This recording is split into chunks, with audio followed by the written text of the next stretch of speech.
Meus amigos, o homem sempre teve, muito antes de Jesus, uma dificuldade de incorporar no seu entendimento a vontade soberana de Deus. Nós sabemos que desde quando Deus se manifestou aos homens, ele gerou muitos homens com grande afinidade pelo Espírito de Deus. Homens fiéis, homens santos, homens que tiveram uma missão extremamente importante e muito anteriores a Jesus. Os profetas, Moisés,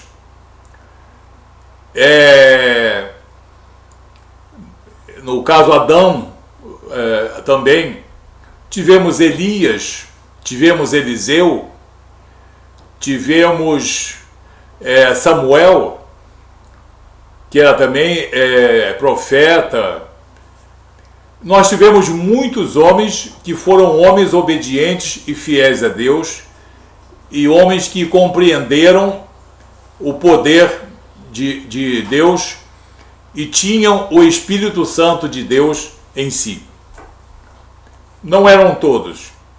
O homem sempre teve dificuldade de aceitar, como hoje também. Hoje também, não é diferente de 2.000 ou 3.000 anos atrás, o homem tem dificuldade de incorporar, de aceitar o entendimento das coisas espirituais. Nós sabemos que durante a Idade Média, o mundo viveu uma época de muito pouco progresso científico. Houve alguns progressos tecnológicos, mas não foi uma época também obtusa como muita gente prega. A Idade Média foi uma idade de pequeno progresso técnico científico, e foi uma época marcada por um forte teocentrismo, melhor dizendo, um chamado eclesiocentrismo, ou seja, a influência da palavra revelada e a influência da Igreja Católica Apostólica Romana era muito grande. E havia também revoltas contra essa Igreja Católica Apostólica Romana, que fez muitas coisas, cometeu muitos desatinos, muita opressão, e era já uma igreja dogmática, fechada, hermética, praticamente inacessível. Depois dessa época da Idade Média, após a Revolução Francesa, ou segundo alguns, após a queda de Constantinopla, Bizâncio, começou a Idade Moderna.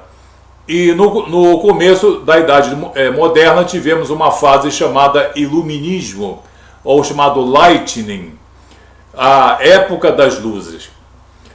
E tivemos uma época de grande progresso na literatura, na ciência, na filosofia.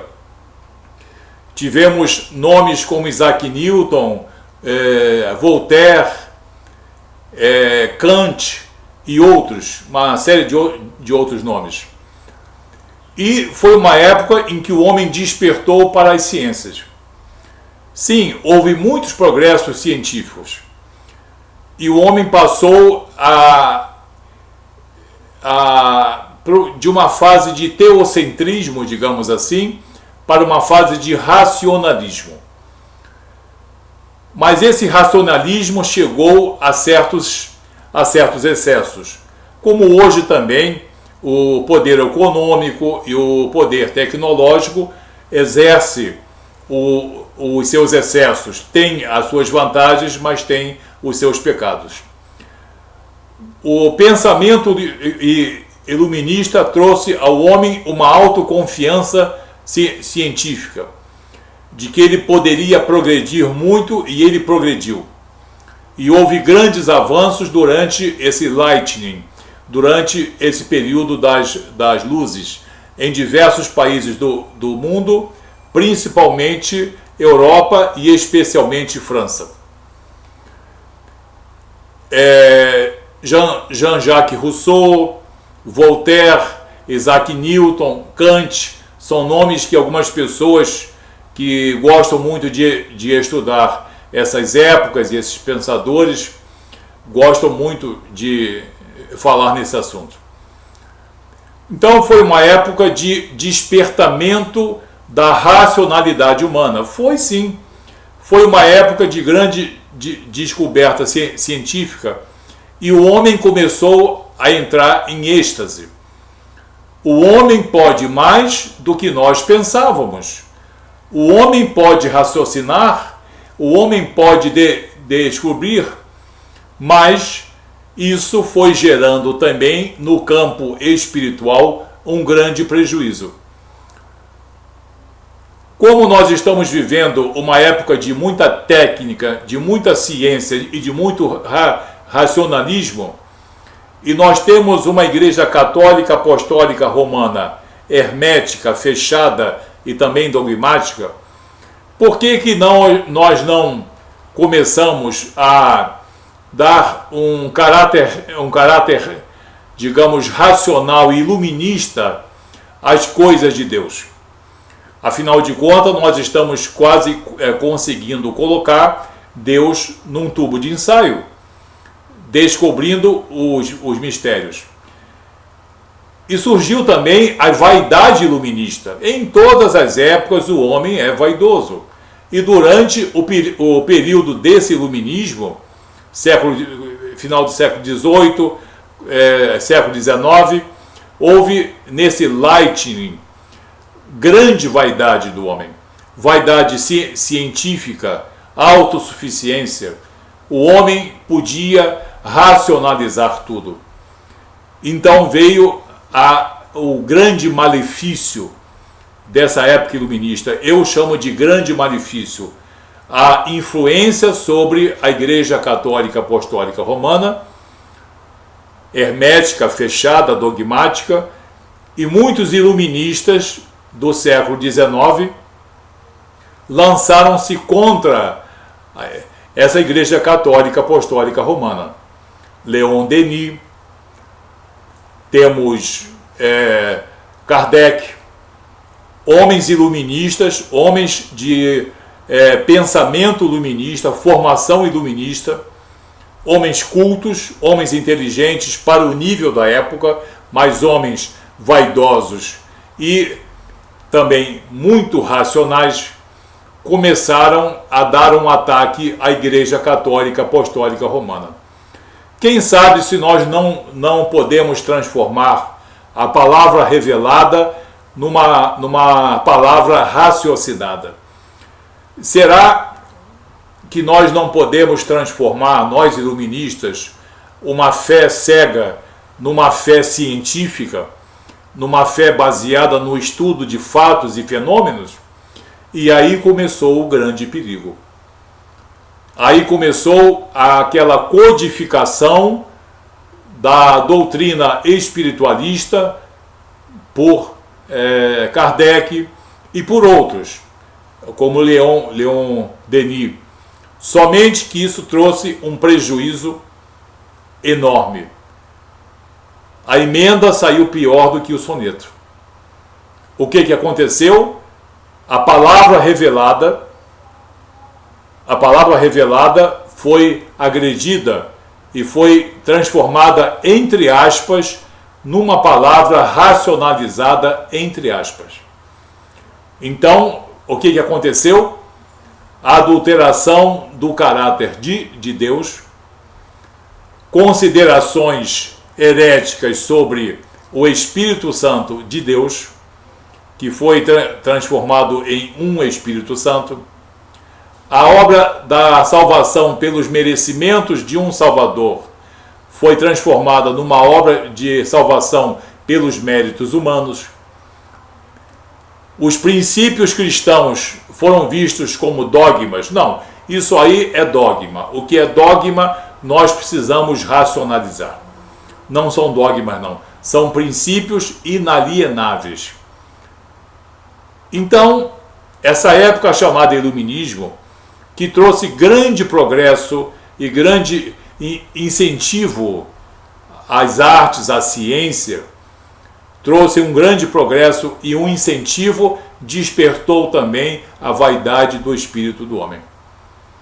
E daí a luta, principalmente de Kardec, Leon Denis e de outros religiosos, contra a Igreja Católica Apostólica Romana, pelo seu caráter dogmático, entre aspas, pelo seu caráter hermético e também isolado e um tanto opressor, digamos assim, gerou essa luta contra a Igreja Católica Apostólica Romana, que gerou uma luta contra os princípios cristãos.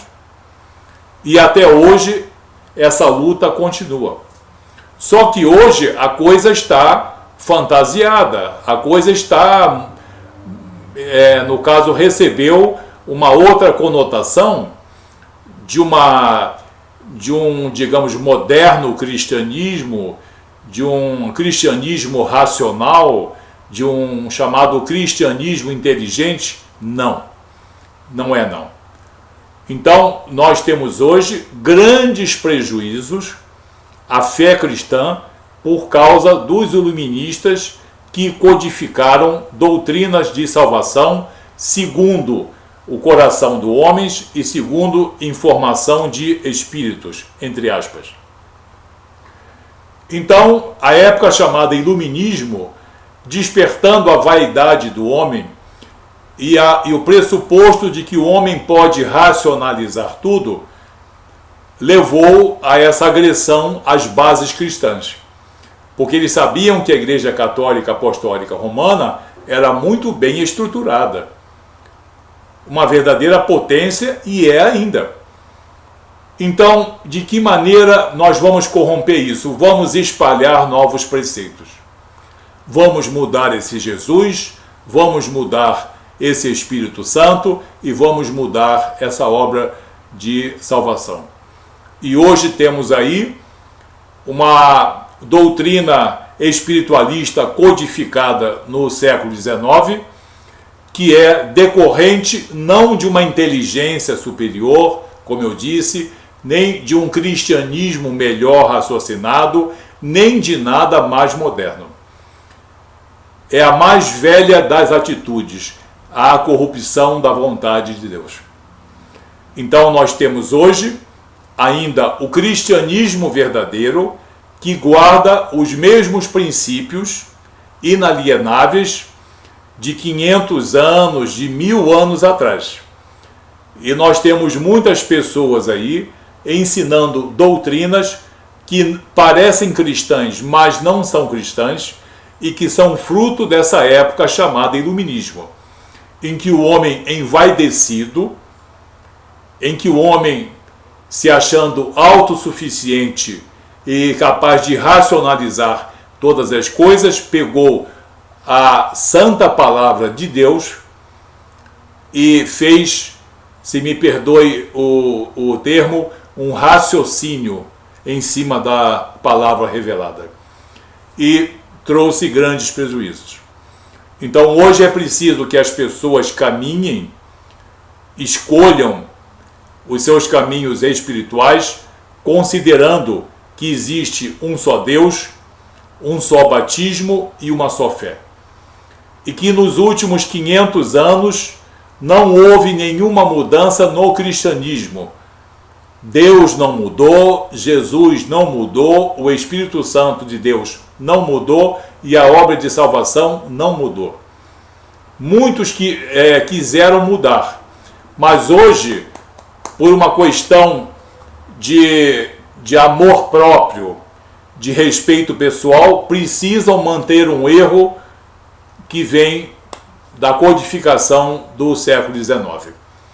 Por isso, a Bíblia é o único instrumento para tirar as dúvidas, é o único padrão oferecido por Deus, por Jesus, pelos profetas e pelos apóstolos, para que as pessoas consigam delinear, sem dolo, o seu caminho espiritual. e o nosso caminho espiritual é o caminho delineado por Deus nas Escrituras.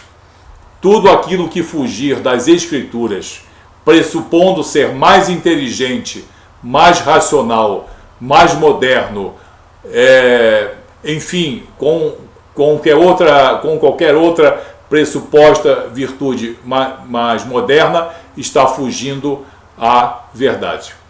E isso que é dito aqui é documentada nas Escrituras, e quando são feitas as comparações com o padrão ouro chamado Bíblia, nós vemos que o cristianismo do primeiro século até hoje, em suas bases, não mudou nada ou praticamente nada. Não foram os concílios que inventaram coisas, não. Eles apenas protocolaram. Então eles gostam muito de dizer que o Espírito Santo foi criado no concílio tal, que a divindade de Jesus foi criada no concílio tal. Essa é uma grande artimanha, porque o erro do século XIX não pode ser demonstrado publicamente. Então é preciso esconder através de certos sofismas, de técnicas de disfarce e de certos argumentos que escolham o grande tropeço dos codificadores do século XIX. Porque os codificadores do século XIX, em sua vaidade, tropeçaram em tentar racionalizar a palavra revelada. Nós que somos cristãos, vivemos de uma fé pura e genuína, baseada na palavra revelada, na palavra de Deus Pai, de Deus Filho, de Deus Espírito Santo, na palavra dos profetas e dos apóstolos. Amém? Cuidado com os modernismos, que são fracassos do passado e que estão desesperadamente sobrevivendo através de certos recursos modernos, mas estão sobrevivendo sem poder ter uma confrontação com os princípios bíblicos. Amém? Busque apenas na Bíblia, nas Escrituras, o fundamento da fé cristã. Que Deus abençoe você. Cuidado com seitas e heresias. Cuidado com pressupostos de que homens modernos podem oferecer a você um cristianismo melhor ou mais atual. Isso não existe. Isso é heresia. Amém? Deus abençoe vocês. Até o próximo vídeo.